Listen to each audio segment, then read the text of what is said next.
Saudara kasih dalam Tuhan, kita masuk kepada apa yang menjadi renungan pagi hari ini, di mana saya sudah sampaikan bahwa statement ini selalu kita kutip, statement ini selalu kita angkat dalam kesempatan apapun yang menjadi pergumulan-pergumulan doa kita.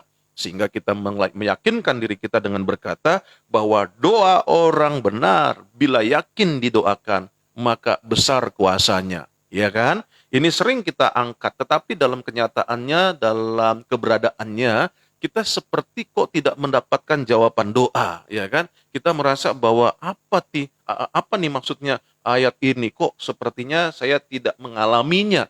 Tetapi ayat itu berkata bahwa doa orang benar besar kuasanya. Nah, yang saya mau sampaikan pagi hari ini berkaitan dengan seminggu berjalan ke depan ini ya.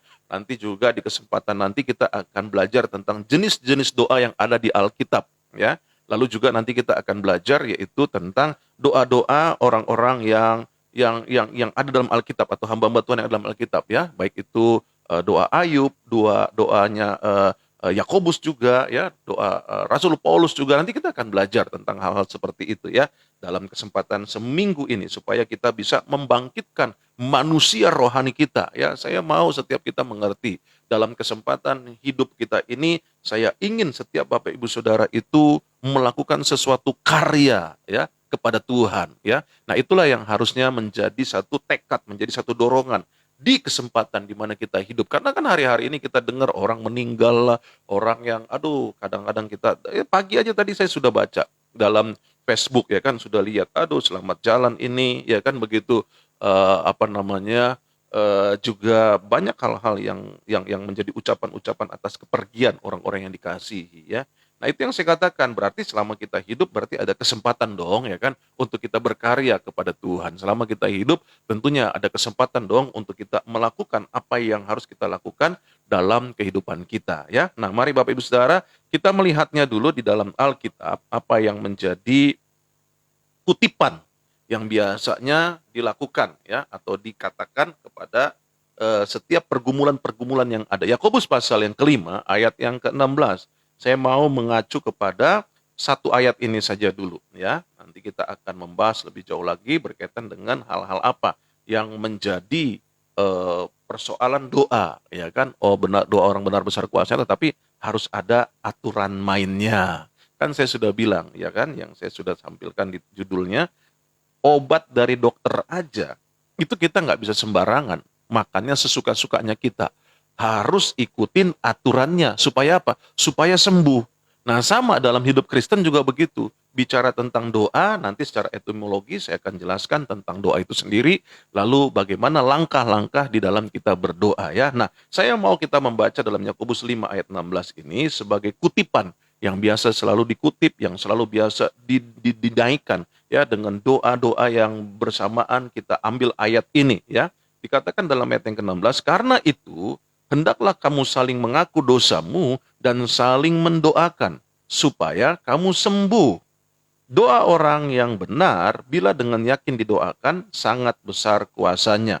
Judul peringkop daripada Yakobus 5 ini khususnya dalam ayat yang kita baca ini adalah mengenai sumpah dan doa untuk orang sakit ya. Dikatakan, ditekankan di dalam ayat 16 ini, kalau kamu mau sembuh ataupun juga mau melihat kesembuhan, maka dikatakan apa? Harus mengaku dosamu dan saling mendoakan. Dan ingat, seolah-olah seperti itu, Yakobus mau menekankan bahwa doa orang yang benar bila dengan yakin didoakan sangat besar kuasanya. Bukan hanya dalam Yakobus pasal yang kelima, tetapi juga kalau Bapak Ibu Saudara melihatnya di dalam Amsal pasal yang ke-15 pada ayat yang ke-29 juga dikatakan demikian.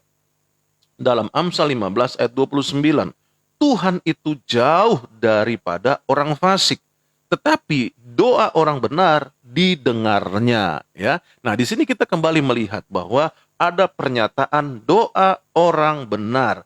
Doa orang benar berarti ada satu hal yang perlu kita garis bawahi, bahwa ada doa orang yang tidak benar. Iya kan? Berarti orang yang tidak benar hidupnya, orang yang tidak benar di dalam apa yang menjadi perilaku-perilaku kehidupannya juga berdoa dong, iya kan? tetapi doa-doa mereka itu tidak didengar, tidak dijawab. Sebagaimana yang pernah saya kupas, saya bahas di dalam episode sebelumnya. Di dalam Yesaya pasal yang ke-58 atau 59. Bukan tangan Tuhan kurang panjang untuk menolong, bukan telinga Tuhan tidak mendengar apa yang menjadi seru dan doamu, tetapi yang menjadi penghalang atas doa-doamu adalah segala dosa dan kejahatanmu. Berarti orang yang hidup tidak benar, dia itu tidak akan pernah mendapatkan jawaban doa. Dengan kata lain, doa orang yang hidupnya tidak benar itu tidak didengar oleh Tuhan. Nah, inilah hal yang harus kita pelajari. Oleh karena itu, mari kita mulai dengan dasarnya ya Bapak Ibu Saudara ya. Oke, hal-hal apa yang perlu kita perhatikan ya. Kita harus mengerti dulu pengertian doa. Menurut Kamus Besar Bahasa Indonesia, doa adalah permohonan. Doa adalah harapan, doa adalah permintaan, doa adalah pujian kepada Tuhan. Oke, itu adalah menurut Kamus Besar Bahasa Indonesia berkaitan dengan doa. Lalu berdoa itu artinya apa? Mengucapkan, memanjatkan doa kepada Tuhan. Berarti doa adalah suatu permohonan, permintaan, ya kan? Yang ditujukan kepada Allah yang di dalamnya ada harapan di dalam permintaan dan pujian, ya. Ini adalah menurut Kamus Besar Bahasa Indonesia. Kita melihat lagi di dalam apa yang menjadi arti ataupun juga apa yang menjadi pengertian doa itu sendiri. Menurut Xavier Leon ya Dufour dikatakan bahwa bicara tentang doa itu dalam bahasa Yunaninya itu adalah bicara tentang aiteo yang berarti meminta ya. Lalu juga ada yang dikatakan sebagai deomai yaitu menegaskan kebutuhan secara konkret. Nah, lalu juga ada yang disebutkan sebagai erotao yaitu apa? Menghimbau, menegaskan ya di mana apa yang menjadi kebebasan si pemberi. Nah, itulah dia. Jadi ini adalah hal yang memang biasanya dipakai ya di dalam hal bicara tentang berdoa. Itu menurut daripada Xavier Leon. Menurut C.G.S.S. Thompson ya bahwa doa merupakan kebaktian yang mencakup segala sikap roh manusia dalam pendekatannya kepada Allah. Orang Kristen berbakti kepada Allah jika ia memuja, memuji, mengakui, dan mengajukan permohonannya di dalam doa. Nah, ini menurut para ahli-ahli teolog, ya kan? Nah, menurut Alkitab, ya, di dalam apa yang menjadi kebenarannya bahwa kita sudah membacanya di dalam Yakobus pasal yang kelima tadi, bahwa doa orang benar, ya, itu besar kuasanya. Artinya bahwa di sini Alkitab sedang mengingatkan, Alkitab sedang menekankan bahwa doa itu adalah bicara bersinggungan dengan apa? Sifat Allah. Sifat Allah itu apa? Benar adanya. Sifat Allah itu apa? Kudus adanya. Sifat Allah itu apa? Suci adanya. Jadi dalam konteks kita berdoa, kita harus memahami keberadaan kita. Bukan lalu kita berkata bahwa kalau begitu, kalau saya orang yang berdosa tidak boleh berdoa dong. Justru itulah yang harus kita lakukan. Bagaimana kita bisa berdoa? Bertobat. Karena tidak mungkin kita menyentuh Allah, tidak mungkin kita berkomunikasi dengan Allah yang memiliki sifat alami yaitu benar adanya. Yang memiliki sifat alami yaitu kudus adanya. Nah, itu sebabnya saya mau katakan Bapak Ibu saudara kasih dalam Tuhan, kalau kita tidak menyadari akan apa yang menjadi konteks di dalam Yakobus pasal yang kelima, ada tekanan doa orang benar besar kuasanya. Kenapa? Karena kita sedang menghadap Allah yang benar. Jadi kita tidak bisa membawa apa yang menjadi alasan-alasan kita untuk kita lalu berkata kepada Tuhan, Tuhan tolong dong jawab doa saya. Saya beginikan karena si ini, karena si itu, karena keadaan ini dan sebagainya. Jadi tolong dong jawab saya dulu Tuhan. Nggak bisa. Makanya itu yang saya katakan bahwa di dalam kita berdoa, di sini kita harus memiliki pemahaman tentang apa? Hubungan kita dan kesadaran bahwa kita sudah diselamatkan. Nah, kalau kita tidak memiliki hubungan dan kesadaran bahwa penyelamatan Kristus di atas kayu salib yang sudah menyelamatkan saya, itulah yang akan menjadi penghambat, itu yang menjadi penghalang untuk kita datang membangun hubungan dengan Allah, untuk kita berbicara kepada Allah. Kenapa? Ketidakpahaman kita bagaimana ia mati di atas kayu salib, bagaimana ia menebus setiap dosa dan kesalahan kita. Haleluya. Ini adalah hal yang perlu kita pahami, Bapak Ibu sekalian dalam Tuhan. Tetapi ada orang-orang yang sebegitu gampangnya meremehkan tentang doa, sehingga yang ada akhirnya dia hanya berdoa tetapi tidak menyadari apa yang menjadi makna daripada doa itu sendiri, yaitu menyadari hubungan yang erat dengan Allah. Dan hubungan ini tidak mungkin kita memiliki apa yang menjadi hal yang bertentangan dengan Allah lalu kita melakukan hubungan dengan Allah. Tidak bisa. Itu sebabnya Alkitab berkata dalam Yesaya 59 bahwa yang menjadi penghalang antara engkau dengan Allahmu sehingga doa-doamu tidak didengar adalah apa? Segala kejahatanmu dan segala dosamu. Jadi dengan kata lain, kalau kita bicara tentang doa orang benar besar kuasanya, dimulai dari pertobatan, lalu dilanjutkan dengan kesadaran bahwa saya sudah diselamatkan Kristus. Berarti setelah kita sampai pada tingkatan pemahaman itu, kita lanjutkan di dalam apa yang menjadi hubungan kita secara transparan, secara terbuka. Inilah hal yang harus kita bangun. Itu sebabnya saya mau katakan bahwa bagaimana seseorang mau membangun hubungan secara penuh dengan Allah. Kan nggak begitu, nggak semua. Ada orang-orang tertentu yang kadangkala berdoa, dia anggap bahwa Tuhan itu adalah pembantunya. Dia anggap bahwa Tuhan itu memang harus tolong saya. Nggak bisa, nggak ada urusannya dengan saya. Urusannya dengan Tuhan gitu loh. Kalau kita mau bicara secara kasarnya, urusannya ya dengan Anda. Anda yang menciptakan saya, maka Anda harus menjawab doa-doa saya. Jangan biarkan saya sakit dong, jangan biarkan saya menderita dong. Karena Anda yang menciptakan saya. Ini ekstrimnya, ini yang kurang ajarnya. Sehingga kita tidak lagi merasakan apa yang menjadi kedekatan, hubungan, kepercayaan yang Allah berikan dalam kehidupan kita. Yang bahkan kita percaya kepada Allah. Haleluya. Ada banyak orang yang tidak memahami bagaimana penyelamatan yang Allah kerjakan di atas kayu salib. Bagaimana pengorbanan Kristus yang begitu luar biasa di atas kayu salib. Dengan kesadaran ini kita datang kepadanya. Tetapi ada orang-orang yang sombong, ada orang-orang yang angkuh, ada orang-orang yang berkata bahwa, ya kan saya Kristen, kan Tuhan rugi kalau saya tidak jadi Kristen. Inilah konsep berpikir yang begitu kekanak-kanakan. Ada banyak hal yang menghambat akhirnya kita tidak masuk kepada apa yang menjadi hak daripada keistimewaan kita dengan hubungan kita dengan Allah. Makanya saya mau katakan bicara tentang doa itu sebenarnya adalah hak istimewa kita. Waktu kita diselamatkan, ada hal yang menjadi pintu yang dibukakan untuk kita boleh berhubungan dengan Allah. Untuk kita boleh mempercayakan hidup kita kepada Allah. Untuk kita percaya bahwa Ia sangat mengasihi kita. Nah, kalau konsep dasar ini tidak kita miliki, banyak-banyak anak-anak Tuhan yang selalu berdoa hanya sekedarnya. Tidak ada sesuatu yang menjadi sentuhan kasih. Tidak ada sesuatu yang menjadi sentuhan hubungan. Makanya kan kalau kita mendengar ada orang-orang yang memiliki doa-doa yang ada hubungannya yang begitu erat, itu nggak bisa dipungkiri. Ketika dia menaikkan doa, sepertinya Tuhan itu dekat, sepertinya Tuhan itu merangkulnya, sepertinya Tuhan itu seperti memeluknya.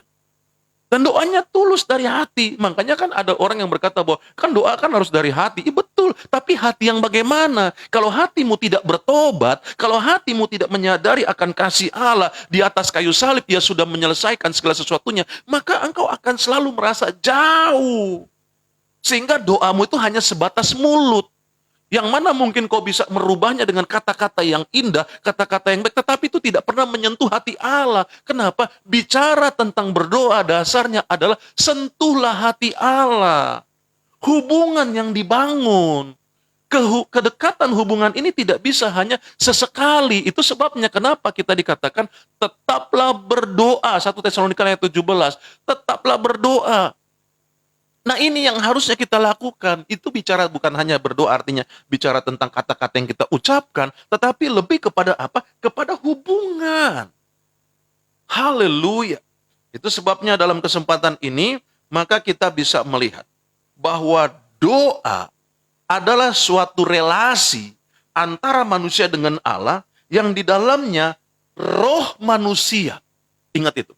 Yang di dalamnya roh manusia berkomunikasi, memohon, meminta, memuji, dan mengakui keberadaan Allah yang transenden. Ya, ini perlu untuk kita pahami. Supaya apa? Supaya kita bisa mengalami apa yang menjadi kedekatan dengan Allah. Begitu luar biasa. Makanya saya sudah jelaskan dalam episode sebelumnya, ya, dalam kesempatan kemarin, di mana saya katakan di dalam 1 Korintus pasal yang kedua, kembali kita melihat di sini, ya, supaya akhirnya kita bisa melihat ada hal yang menjadi benang merah, yang menjadi hubungan, di mana Rasul Paulus mengingatkan, mulai dari ayat yang ke-6 dalam 1 Korintus pasal yang kedua yang sudah kita baca. Tetapi yang saya mau tekankan di sini pada ayat yang mari kita melihatnya, ya. Di dalam ayat yang ke-14 dikatakan demikian. Tetapi manusia duniawi tidak menerima apa yang berasal dari roh Allah. Karena hal itu baginya adalah suatu kebodohan. Dan ia tidak dapat memahaminya sebab hal itu hanya dapat dinilai secara rohani. Tetapi manusia rohani menilai segala sesuatu, tetapi ia sendiri tidak dinilai oleh orang lain. Dan lihat di sini dikatakan bahwa siapakah yang dapat mengerti Allah kalau bukan karena roh Allah itu sendiri, ya. Ini yang saya mau tunjukkan, ya. Oke, lihat di dalam ayat yang ke-11. Siapa gerangan di antara manusia yang tahu apa yang terdapat di dalam diri manusia selain roh manusia itu sendiri yang ada di dalam dia? Nah, ini yang saya mau katakan sekali lagi kepada apa yang menjadi kesimpulan yang saya boleh sampaikan bicara tentang doa, ya. Jadi jelas di sini bahwa bicara tentang doa itu adalah suatu relasi, suatu hubungan antara manusia dengan Allah yang di dalamnya yaitu apa?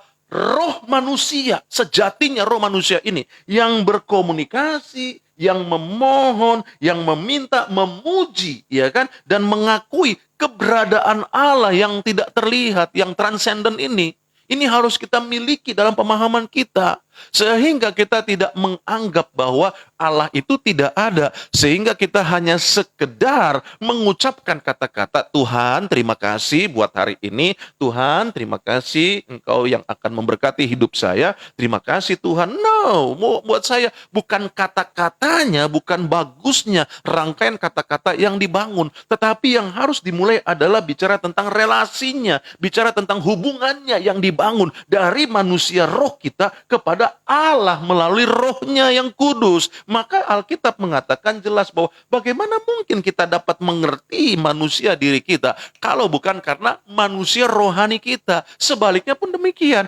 Bagaimana kita dapat mengerti apa yang menjadi kehendak Allah? Bagaimana kita dapat mengerti apa yang menjadi tujuan Allah kalau kita sendiri tidak memiliki hubungan dengan roh Allah itu sendiri? Inilah hal yang harus kita pahami supaya apa? Jangan sampai kita hanya sekedar mengutip perkataan-perkataan ayat ini bahwa doa orang benar bila dengan yakin didoakan besar kuasanya. Ini persoalannya. Masalahnya kita sudah bertobat belum? Masalahnya kita sudah sungguh-sungguh belum di dalam hubungan kita dengan Tuhan Yesus? Haleluya, puji Tuhan, ya.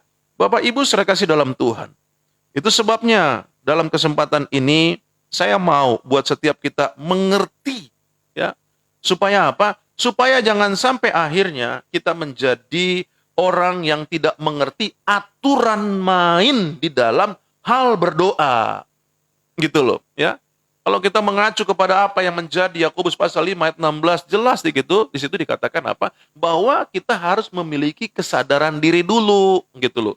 Kalau kita masih merasa bahwa ada dosa nih, ada dendam nih, ada kecewa nih, ada kepahitan nih, ada iri hati nih, ada dengki nih, aduh, ada hal-hal yang menjadi kecemburuan nih, ya kan, atas apapun yang menjadi keberhasilan orang dan sebagainya, bertobat dulu, minta ampun dulu, gitu loh. Maka dengan demikian kita akan mengalami doa orang yang benar bila dengan yakin didoakan besar kuasanya. Bukan hanya hidupnya itu secara benar dengan kata lain bertobat, tetapi juga ditekankan tentang apa? Bila dengan yakin. Apa yang ditekankan bila dengan yakin? Yakinlah bahwa Allah yang transenden itu, Allah yang tidak terlihat itu nyata gitu loh. Di dalam manusia batinia kita, di dalam manusia rohani kita. Sehingga waktu kita yakin dengan apa yang kita ucapkan, apa yang kita ungkapkan dari dasar hati kita yang dalam, maka jadi besar kuasanya. Haleluya.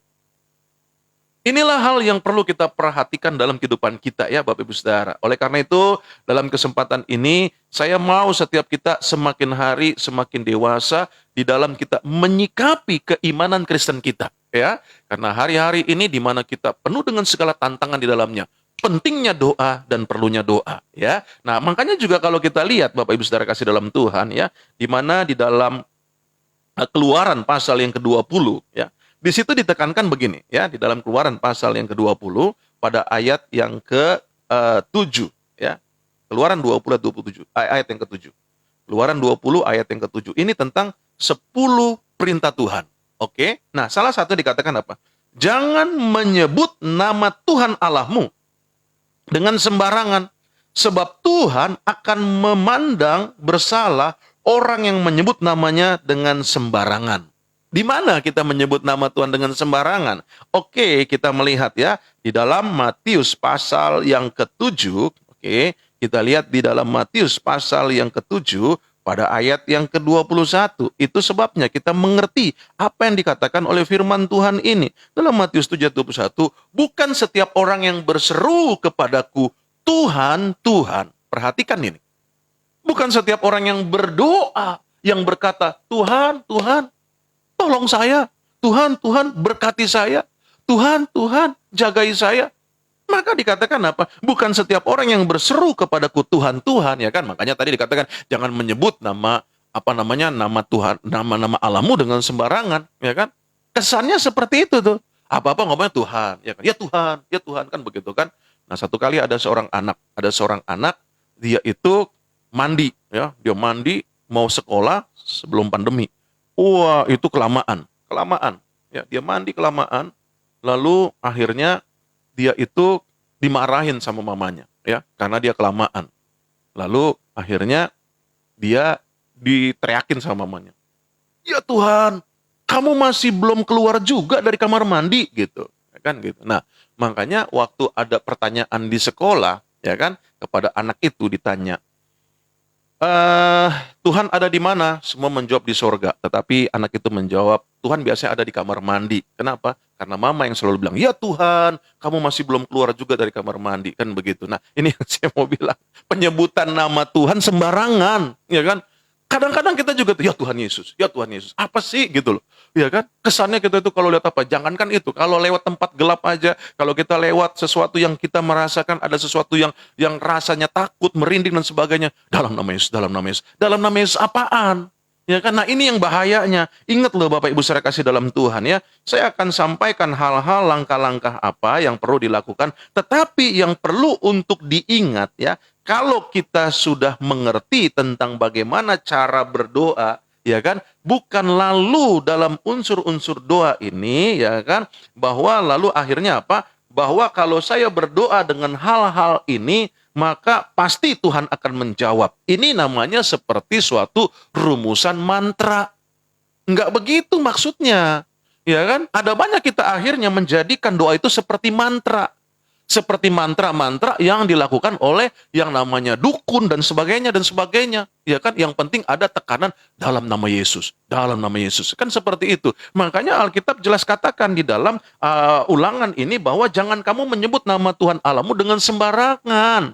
Lalu juga bukan lalu berarti kalau kita berdoa dikatakan apa? Tuhan, Tuhan, maka akan masuk dalam kerajaan surga. Tidak, tetapi apa? Melainkan dia yang melakukan kehendak Bapakku yang di surga. Bagaimana mungkin kita bisa melakukan kehendak Bapa kita di surga kalau kita tidak membangun relasi dengan Bapa kita di surga? Kalau kita tidak membangun hubungan cinta kasih kepada Bapa kita di surga, kita nggak pernah mengerti hatinya, kita nggak pernah mengerti apa yang menjadi maunya Bapa kita. Kalau kita selalu menekankan tentang bahwa ya itu adalah haknya Allah untuk menolong saya, memberkati saya. Nggak bisa begitu seperti anak kecil. Yang mana anak kecil selalu menangis dan meminta, mama pokoknya nggak mau tahu. Mau dia ada di mall, mau dia ada di mana. Kalau dia mau ya dia minta begitu. Ya kan? Sehingga akhirnya konsep ini yang dipakai. Waktu dia bicara tentang bagaimana waktu kecil dia merengek-rengek, menangis-nangis, bahkan berguling-guling di tanah hanya untuk meminta dibelikan es krim. Lalu akhirnya karena tidak enak, karena rasa malu sama banyak orang, akhirnya dibelikan. Tetapi belinya masalahnya sekarang bapak atau ibu yang membelikan rela nggak? Nggak juga, karena merasa nggak enak aja sama orang lain. Karena nggak enak aja, malu aja sama orang lain. Kok anak begitu modelnya? Nah ini yang saya mau katakan, jangan sampai kita bikin malu Tuhan. Jangan sampai kita bikin malu Tuhan. Betul. Lihat mobil orang tumpang tangan dalam nama Yesus akan jadi mobil saya. Lihat rumah orang tumpang tangan dalam nama Tuhan. Ini bikin malu Tuhan. Kayaknya Tuhan itu nggak bisa berkati apa? Yang saya maksudkan di sini supaya kita itu jangan menjadikan itu sebagai mantra. Doa itu bukan mantra. Doa itu adalah hubungan kita dengan Allah. Makanya tidak mungkin kita akan mendapat jawaban-jawaban doa kalau kita tidak hidup di dalam kebenarannya. Ini yang saya mau setiap kita mengerti. Dewasalah, hari-hari ini tidak mudah. Hanya kita bicara tentang apa yang menjadi kutipan-kutipan Alkitab, lalu kita mulai masukkan, sisipkan dalam doa-doa kita. Sebagaimana Allah berkata bahwa doa orang benar besar kuasa, maka saat ini pun juga kami percaya doa kami ini pun akan mengandung kuasa. Hey, apakah engkau sudah membangun hubungan dengan Allah? Apakah engkau sudah membangun relasi dengan Allah sedemikian rupa? Kalau kita membangun hubungan dengan Allah, artinya begini, kembali saya analogikan anak itu. Kalau dia artinya mengerti tentang apa yang menjadi cinta kasih papanya kepadanya, dia nggak perlu merengek-rengek. Malah papanya yang akan mengatakan, kamu mau es krim nggak? Ditawarkan. Kenapa? Karena anak ini anak yang dengar-dengaran. Anak yang setia. Anak yang selalu mengerti apa yang menjadi kemauan papanya. Tentunya waktu ia mengajak anak-anaknya jalan ke mall atau kemanapun, maka dia akan melihat sesuatu yang akan menjadi kesenangan buat anaknya, yang dia pikirkan bapaknya begitu. Haleluya. Inilah hal yang perlu kita pahami, Bapak Ibu Saudara. Makanya saya mau katakan, hari-hari ini pentingnya untuk kita berdoa. Itu sebabnya saya katakan di dalam apa yang menjadi keberadaan ketika saya mengalami sakit yang ada dalam paparan virus corona yang ada. Saya cuma bilang, Tuhan, saya tidak mau sakit ini membuat hati Tuhan terluka. Saya tidak mau ketika saya mengalami sakit ini yang cukup menyesakkan buat saya, sehingga saya sulit bernapas oleh karena paparan virus corona tersebut. Saya tidak mau membuat Tuhan menjadi tersinggung. Kenapa? Kalau saya bilang, Tuhan, kenapa Tuhan tidak sembuhkan saya? Kenapa Tuhan tidak tolong saya? No. Saya cuma bilang, Tuhan kuatkan saya, mampukan saya. Tidak terpikir dan tidak terbersit dalam pikiran saya kalau saya akan meninggal. Enggak. Dan saya tidak akan membesar-besarkan hal itu bahwa saya akan meninggal. No. Tetapi itu yang terjadi sebagai kenyataannya. Saya nggak bisa bernafas dengan baik. Dan istri saya tahu setengah 12 malam. Tetapi itu yang saya mau katakan. Dalam kondisi seberat apapun situasimu, dalam tekanan hebat apapun yang engkau alami, janganlah membuat Tuhan jadi malu. Jangan sampai kita akhirnya merengek-rengek meminta kepada Tuhan yang seolah-olah Tuhan tidak mendengar, seolah-olah Tuhan tidak mengasihi kita. Dia sudah mati di atas kayu salib kok untuk menebus dosa-dosa kita. Masa urusan-urusan kehidupan kita dia tidak cukupkan? Masa urusan-urusan kehidupan kita dia tidak perhatikan? Masa urusan-urusan hidup kita dia tidak memberikannya? Tolonglah sebagai orang percaya. Jangan sampai kita menjadi orang percaya yang akhirnya banyak yang dipanggil, sedikit yang terpilih. Ayo, di dalam program Ajaib Sabdanya ini, saya mau memotivasi setiap Bapak Ibu Saudara melalui firman Allah, supaya kita memiliki kedewasaan penuh. Jangan sampai akhirnya kita menjadi orang-orang yang akhirnya tertinggal hanya oleh karena kita tidak mengerti apa yang Allah mau untuk kita lakukan di dalamnya. Itu sebabnya dalam Matius pasal yang ke-7 dikatakan bahwa orang yang didengarkan doanya itu adalah yang melakukan kehendak Bapakku di surga. Makanya saya katakan bagaimana kita bisa melakukan kehendak Bapa di surga kalau kita tidak membangun hubungan. Dan ingat, membangun hubungan ini adalah setiap saat. Jadi bukan hanya bicara tentang berdoa tutup mata lalu lipat tangan. Gambaran tentang berdoa lipat tangan tutup mata itu adalah bicara tentang penyerahan. Pada masa itu adalah bicara bagaimana orang-orang yang mau dipenggal, yang ada sebagai tawanan, ya kan? Makanya dia lipat tangan, tutup mata. Artinya apapun yang mau dilakukan dalam kehidupannya silakan. Artinya dia udah siap untuk mati. Nah, sama dalam hal kita berdoa itu artinya penyerahan. Waktu kita bicara tentang penyerahan, disitulah kita akan mengalami apa yang menjadi kepenuhan ilahi, kepenuhan Allah atas apa yang menjadi isi hatinya, atas apa yang menjadi keinginannya, atas apa yang menjadi kerinduannya untuk kita lakukan. Bukan untuk mencelakakan kita, bukan untuk membuat kita menderita, bukan. Tetapi untuk mendewasakan iman kita, untuk membentuk kita supaya menjadi tangguh, supaya apa? supaya menjadi kesaksian buat banyak orang, supaya kita bisa berdiri di atas kaki iman kita yang teguh, yang sudah terlatih ini untuk memberitakan kabar baik itu kepada orang banyak. Karena musuh kita bukan darah dan daging, tetapi adalah penguasa-penguasa jahat di udara. Itu sebabnya pentingnya untuk kita berdoa supaya apa? Yang paling utamanya adalah menghancurkan segala tipu daya setan. Ini yang harus kita miliki dalam kehidupan kita. Haleluya. Oleh karena itu, Bapak Ibu saudara dalam Tuhan, saya mau secara praktis ya mengajarkan apa yang perlu untuk Bapak lakukan atau Bapak Ibu lakukan ya. Yang pertama, mari kita mulai belajar ya. Hal-hal ini penting untuk kita miliki, yaitu apa? Dengan bagaimana caranya kita berdoa ya. Kita harus memahami dulu unsur-unsur apa. Hal-hal apa yang harus kita lakukan? Oke, kita melihat ya di dalam Mazmur pasal yang ke-95 pada ayat yang ke-6. Kita lihat dulu unsur-unsur yang ada ini ya, Mazmur 95 pada ayat yang ke-6, apa yang dikatakan di situ? Di dalam Mazmur pasal yang ke-95 pada ayat yang ke-6 dikatakan, "Masuklah, marilah kita sujud menyembah, berlutut di hadapan Tuhan yang menjadikan kita." Perhatikan ayat firman Tuhan ini. Masuklah, marilah kita sujud menyembah, ya, dan berlutut di hadapan Tuhan yang menjadikan kita. Langkah yang pertama yang harus kita lakukan, ya kan, di dalam keberadaan kita sebagai anak-anak Tuhan, bagaimana caranya? Kalau pertanyaannya, bagaimana cara berdoa? Ya, mari kita mulai masuk dengan apa? Dengan kerendahan hati. Kita berlutut, kita mulai memuji Dia. Kita mulai meninggikan Tuhan yang menjadikan kita. Itu sebabnya waktu kita mulai bangun pagi, ya. Saya bangun pagi selalu jam 4 atau setengah 5, ya, sebelum acara ini boleh saya pimpin. Itu yang saya lakukan. Setengah jam saya berlutut untuk apa? Untuk menyanyikan pujian, untuk bersyukur buat betapa Tuhan itu baik. Betapa Tuhan itu baik. Ya, sehingga di dalamnya waktu kita mulai menjalani kehidupan ini, kita sudah memiliki dasar Tuhan itu baik, Tuhan itu luar biasa. Makanya saya katakan langkah yang pertama yaitu apa? Mulai dengan pujian kepada Allah. Dalam kerendahan hati kita, kita mulai memuji Tuhan. Saya mau katakan pujian itu bisa dengan pujian lagu, tetapi juga bisa dengan kata-kata yang kita ungkapkan dari hati kita. Tuhan kau baik, engkau luar biasa. Terima kasih untuk anugerah-Mu. Terima kasih. Ingatlah akan segala kebaikan Tuhan dan naikkan itu sebagai pujian kita. Ya, itu yang dikatakan oleh Mazmur. Bagaimana masuklah dengan apa? Dengan segala kerendahan hati. Lalu mulailah memuji Dia. Ya. Lalu yang kedua selanjutnya apa? Di dalam Mazmur 32 ayat yang kelima, hal ini perlu untuk kita pahami. Ya, dikatakan apa? Dalam Mazmur 32 dikatakan kita membaca ayat firman Tuhan ini supaya akhirnya kita mengerti hal-hal apa yang perlu untuk kita lakukan di dalam kehidupan kita yang ada ya. Dalam Mazmur pasal yang ke-32 pada ayat yang kelima ya. Kita baca di sini apa yang dikatakan di situ dalam Mazmur 32 pada ayat yang kelima. Dosaku kuberitahukan kepadamu dan kesalahanku tidaklah kusembunyikan. Aku berkata, aku akan mengaku kepada Tuhan pelanggaran-pelanggaranku, dan Engkau mengampuni kesalahan karena dosaku. Ini yang kedua yang harus kita lakukan.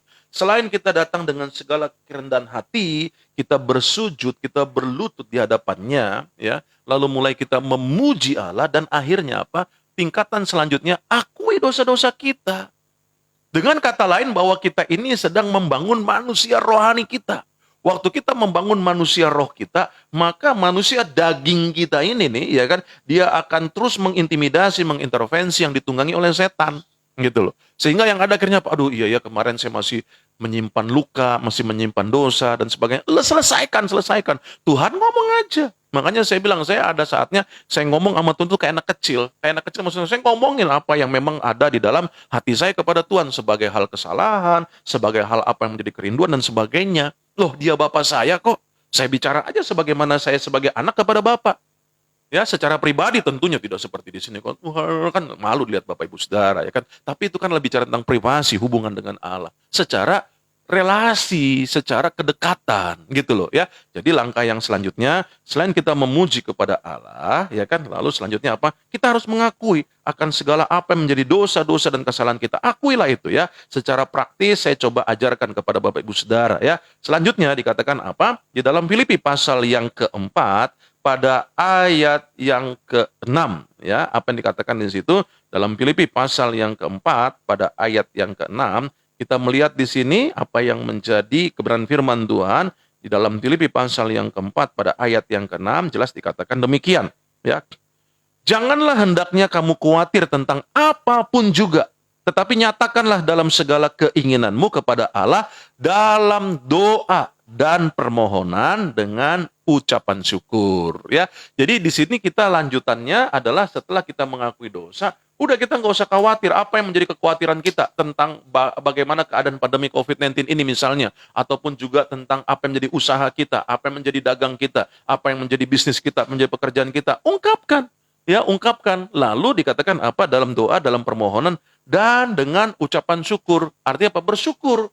Imani bahwa kan dengan yakin bila didoakan besar kuasanya.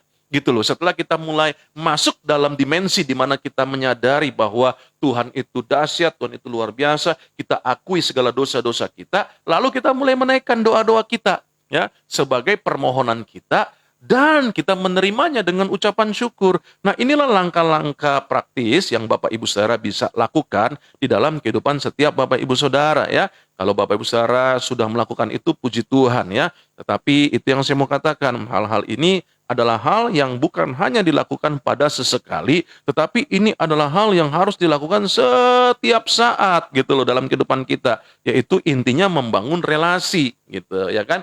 Nah, ini adalah hal-hal yang harus kita lakukan. Nah, selanjutnya apa yang dilakukan ya setelah kita menaikkan permohonan, sama seperti 1 Timotius pasal yang kedua. Dikatakan apa ayat yang pertama mengenai doa jemaat. Pertama-tama aku menasihatkan, naikkanlah permohonan. Jadi setelah kita menaikkan permohonan, selanjutnya apa? Doa syafaat. Gitu ya. Kita doakan negeri dan bangsa kita Indonesia, kita doakan para pemimpin bangsa kita doakan orang tua, keluarga, siapapun kita doakan. Jadi kalau bicara tentang doa syafaat, ya, syafaat itu adalah dari bahasa Ibrani itulah ya, syafat.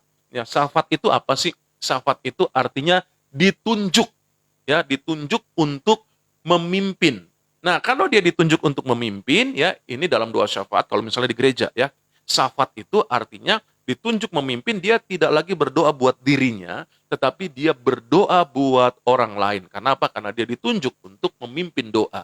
Jadi dia tidak fokus kepada dirinya, tapi dia lebih berdoa kepada hal-hal apapun yang terjadi di sekitarnya. Ya, nah ini juga bisa kita lakukan sebagai doa syafaat kita. Ya, kita sudah menaikkan doa permohonan kita secara pribadi, lalu kita berdoa syafaat. Makanya kan ditunjuk dikatakan apa? Naikkanlah permohonan.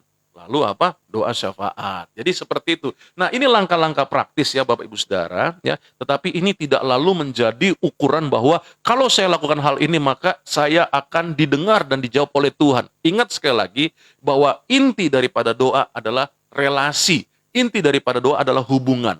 Kalau hubungan kita dekat dengan Tuhan, kalau hubungan kita baik dengan Tuhan, kalau hubungan kita benar dengan Tuhan, maka percayalah, apapun yang menjadi cara kita berdoa di dalamnya, tentu kita akan mendapatkan jawaban. Tetapi hal ini adalah hal yang coba saya arahkan buat Bapak Ibu Saudara, supaya kita punya aturan, supaya kita punya pola, ya kan begitu. Jangan sampai akhirnya kita udah doa, lalu kita nyanyi, terus baru kita bingung mau ngapain, ya kan begitu kan. Nah, itu sebabnya saya katakan, mulai dengan kesadaran bahwa Tuhan begitu baik dalam kehidupan kita. Dengan segala kerendahan hati, kita datang kepadanya, kita berlutut, posisi berdoa pun juga terserah kepada Bapak Ibu Saudara. Tetapi mengacu kepada Alkitab, ya kan berlutut bolehlah taruh bantal di dengkul, ataupun alas apapun supaya dengkul kita itu tidak terlalu sakit, ya kan? Boleh kita berlutut, dan ini adalah hal yang saya lakukan ya, bukan hanya berlutut tetapi juga tiarap ada posisi saat-saat itu, ya kan? Tapi ini pun juga adalah kembali kepada posisi masing-masing Bapak Ibu Saudara. Intinya bagaimana kita mulai mengakui bahwa Tuhan itu baik. Itu yang akan membangun manusia rohani kita. Waktu manusia rohani kita mulai terbangun, akhirnya kita melihat dalam kehidupan manusia duniawi kita ada kesalahan, ada dosa. Itulah yang menjadi perantara manusia rohani kita yang sejati ini mulai dengan koneksi kepada Roh Kudus, maka yang akan memimpin, menuntun. Bahkan di dalam Roma pasal yang ke-8 ayat 26, bahwa Roh juga yang akan berdoa kepada Allah dengan ungkapan-ungkapan yang bahkan tidak terkatakan, yang hanya sebagai bentuk keluh kesah saja, dalam bentuk keluhan maksud saya, haleluya Tuhan Yesus, cuman seperti itu. Nah, itulah dia ketika kita sampai pada titik di mana manusia rohani kita masuk di dalam hubungan relasi kepada Allah, di situ kita mulai mengakui segala apa yang menjadi dosa dan kesalahan kita. Sampailah sesudah itu dalam langkah selanjutnya kita ungkapkan apa yang menjadi permohonan-permohonan doa kita, dan selanjutnya kita akhirnya menaikkan doa-doa syafaat kita buat orang lain. Jangan egois ya. Tetap ada doa yang menjadi doa syafaat buat orang lain yang kita naikkan ya. Dan sesudah itu kita bersyukur. Bersyukur untuk apa? Bersyukur bahwa Tuhan sudah mendengar dan Tuhan sudah menjawab setiap doa-doa kita dengan yakin, ya kan? Bila dengan yakin, nah kita harus punya keyakinan itu bahwa Tuhan sudah mendengar, sudah menjawab doa-doa saya. Itu yang akan menuntun kita akhirnya melihat bagaimana Tuhan menyatakan jawaban-jawaban doa dalam kehidupan kita. Haleluya, puji Tuhan ya. Bapak Ibu saya kasih dalam Tuhan, inilah yang menjadi pembahasan kita di kesempatan hari pertama ini dalam serial doa yang berkuasa ya. Nanti kita akan membahas bagaimana doa-doa selanjutnya. Sampai nanti kita juga akan membahas tentang doa Yabes ya. Bagaimana doa Yabes itu yang juga luar biasa ya. Di dalamnya kita bisa mengerti dulu nih sekarang ya, bahwa dasarnya apa dulu ya, pondasinya apa dulu, nanti baru kita masuk kepada hal-hal seperti itu. Lalu nanti kita akan membahas juga tentang jenis-jenis doa yang ada di dalam Alkitab. Dengan demikian kita akan melihat bagaimana kehidupan manusia rohani kita ya. Yang saya mau tekankan di sini adalah manusia rohaninya. Jadi bagaimana caranya? Saya katakan pada sebelum episode ini, di dalamnya membangun manusia rohani kita adalah dengan berpuasa, lalu juga berbahasa roh salah satunya, dan juga berdoa, ya kan? Nah, dengan demikian kita akan melihat kedahsyatan Tuhan atas kehidupan kita semua yang ada. Ingat, doa bukanlah mantra, ya, jangan salah. Tetapi doa adalah fellowship, doa adalah relasi, doa adalah hubungan yang terus-menerus kita bangun bersama dengan Allah Bapa di surga. Dan akhirnya kita akan melihat kemenangan yang luar biasa. Puji Tuhan, haleluya.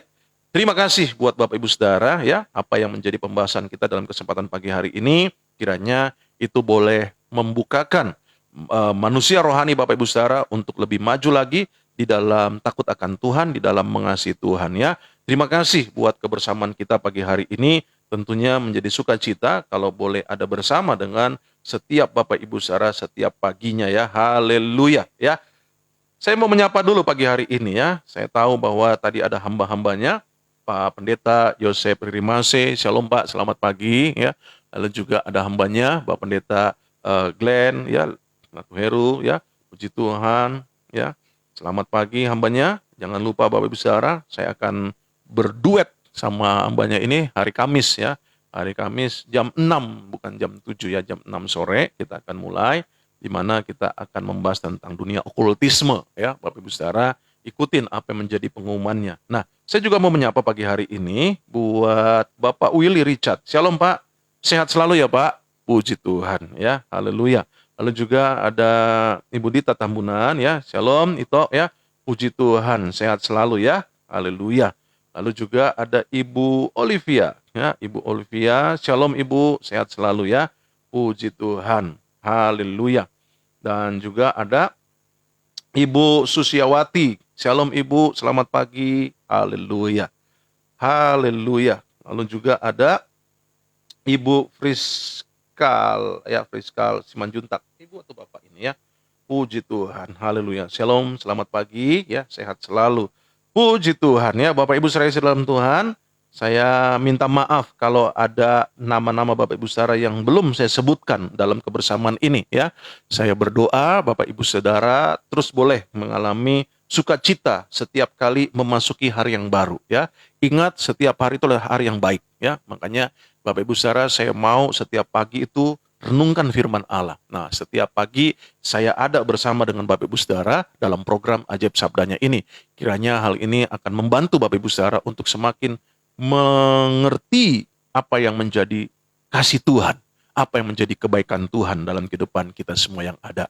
Terima kasih loh buat kebersamaan Bapak Ibu Saudara. Kiranya apa yang menjadi kebersamaan ini boleh menjadi berkat buat setiap Bapak Ibu Saudara. Puji Tuhan. Baik Bapak Ibu Saudara, kita akhiri kebersamaan kita pagi hari ini ya. Kita mau berdoa ya. Saya tahu di mana-mana tempat mungkin, nggak tahu mungkin di tempat saya aja yang hujan ya. Saya pikir di tempat lain juga dari tadi malam itu hujan terus ya. Memang inilah yang menjadi keadaannya ya, tetapi kita tetap bersyukur ada Tuhan kok ya kan begitu ya. Jangan takut, jangan khawatir ya. Kita berdoa haleluya. Haleluya. Bapa dalam nama Tuhan Yesus, terima kasih Pak. Tidak henti-hentinya kami mengucap syukur buat kasih anugerah-Mu dalam kebersamaan kami. Setiap kali kami bangun pagi, kami ada kesempatan untuk merenungkan firman-Mu, bahkan kami juga belajar melakukan langkah-langkah apa yang harus kami lakukan dalam kehidupan kami yang ada. Memberkati buat setiap Bapak Ibu Saudara di dalam kehidupan mereka, bahkan di dalam segala aktivitas hidup mereka, apapun itu yang mereka kerjakan di dalam takut akan Tuhan, maka Tuhan jadikan berhasil, Tuhan jadikan beruntung, dan Tuhan memberkati di dalam dagang, di dalam bisnis, maupun juga di dalam usaha dan juga dalam pekerjaan setiap Bapak Ibu Saudara yang ada. Terima kasih Bapak di surga, hamba juga berdoa memberkati kesehatan Bapak Ibu Saudara sepanjang hari ini dalam penjagaan Tuhan, dalam penyertaan Tuhan. Kiranya anugerah Tuhan, pertolongan Tuhan yang menyertai langkah Bapak Ibu Saudara yang ada. Hal-hal baik juga menyertai dalam kehidupan keluarga, rumah tangga Bapak Ibu Saudara yang ada.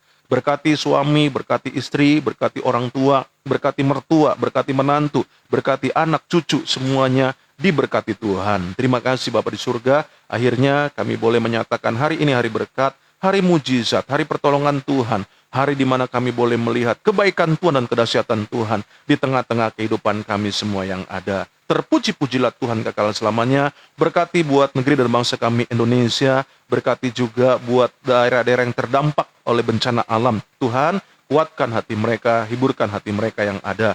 Berkati juga Bapak Presiden, Bapak Wakil Presiden. Berkati juga para menteri. Berkati juga buat setiap kepala-kepala daerah.